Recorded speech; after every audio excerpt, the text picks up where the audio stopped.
তার জন্য ফিরে যেতে হবে স্বাধীনতার 2 বছর পরে। পশ্চিমবঙ্গ আর পূর্ব পাকিস্তান তখন দুটো আলাদা দেশ। আমার ঠাকুরদারা সবে ফরিদপুরের ভিটে ছেড়ে এপারের বাড়িতে চলে এসেছে।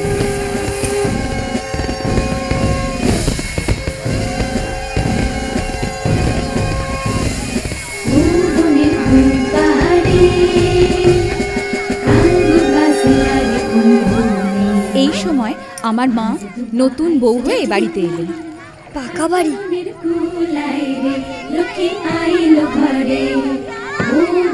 কত বড় বাড়ি দেখেছিস? ঘটক ঠিকই বলেছিল, রাজবাড়িতে বিয়ে হয়েছে তোর।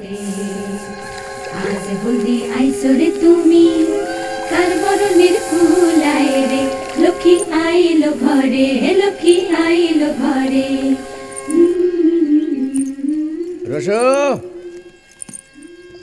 হ্যালো রাসমণি, চন্দন বউ আনছে, আশীর্বাদ করবো না? আসো আসো। আবার আমার ঘরে ঢুকছে।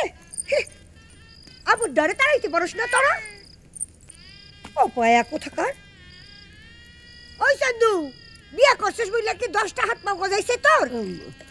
বিড়াল তারা, তারা তারা। হুস হুস হুস হুস হুস হুস হুস হুস হুস হুস। গেছে গিয়া।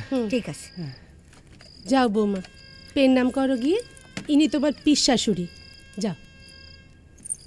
হারে চান্দু, আইগা শুনলাম কুনা ঘা ঘরের মেয়েরে বিয়ে কইরা আনছস। পয়সা থাক।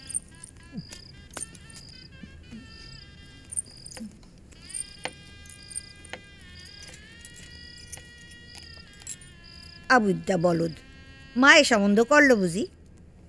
তা হইব না, এও তো এই পাড়ের ঘটি বাড়ির মাইয়া। বাপের ঘরের কোনো চাল চূড়া নাই, পথের কাঙ্গাল।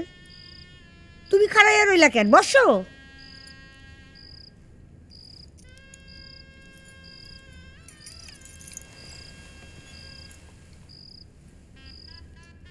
দেই মুখ খান। গাওয়ের রংটা আসল না পবে ডম মাখছো? চুলের গোস খান দেহি। এ আর এমন কি, বিধবা হওয়ার আগে আমি চুল পাইটটা বসতে পারতাম, তা জানো? চান্দু, দেরাজের উপর থেকে ফুটো কান নিয়ে আয়। হ্যাঁ,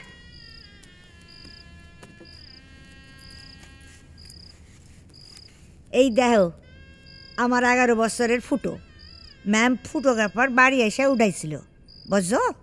ইসে এবার আসল কামটা? হ জানি জানি, তোমার এখন গহনা দেওয়ান লাগবো, তাই তো?